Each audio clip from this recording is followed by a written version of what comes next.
कोई मतम पुनमक्ता अखोई हिंसा है हिंसा न कईगुंबा मखनगी सोल्यूशन अमता वारोइसिन अमता पुरकंगमोय मिहा थेना अखोई ओजा से हात्रे मोइना हात्रगसु चखद्रवा अखोई पुंसी से करी मरंगिनोबा ओजाबु लेखिरबो ओजासिबो यामना तमथेना सानाद चक्कदब लिचर मधुना करी अखोई सोसाइटी से करी कानब पुरमनो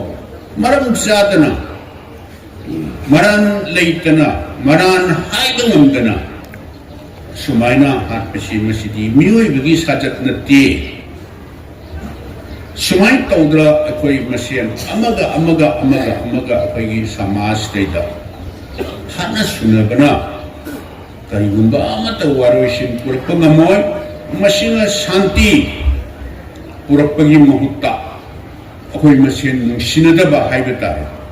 अखोई मसेन अमगा अंगम हानबसिना अखोई मतम खरा अखोई समाज लेदा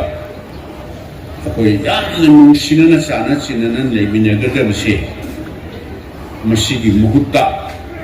अखोई मसेन हाना सुनबरोम चंगसलगदी अखोई समाज कराइदनो अखोई Tungi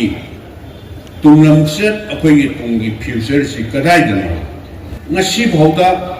hana sunaba mayam ama thuiba mayam punamukse masi akhoi kaiguma amta masina akhoi kanaba solution amta purakpa ngamoy akhoi punama kaiguma mot khenaba khonaba ama matauba jati amaga community amaga leiramaga su haminaraga nangna haibadi aduni aina haibadi aduni aina haibada करीगुंबा सोईगिबा खोटगिबा हाइगेन हाइबदी नतबा तौगेन तौगिलगी नतबा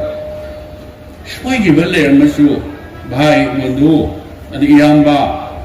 अइना केनो तौगिबदो अइ सोईग्रे अइ तौगेन तौगनति हाइगेन हाइबनति हाइदना नुपा मसा थोकना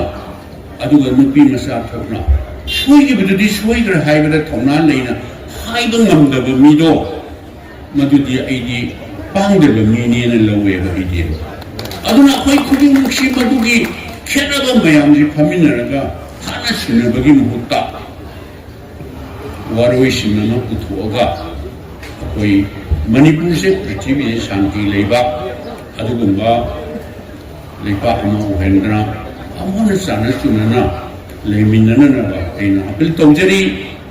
सिदगी मखा तारकददी सिगुंबा लाइबा थीबा थोदोकसे थोंदनबा अखोई खुदिमक होटनामिनदना मणिपुर से यामना इंगबा तप्पा शांति लेबा अदुगुंबा लेबा अमा ओहलसी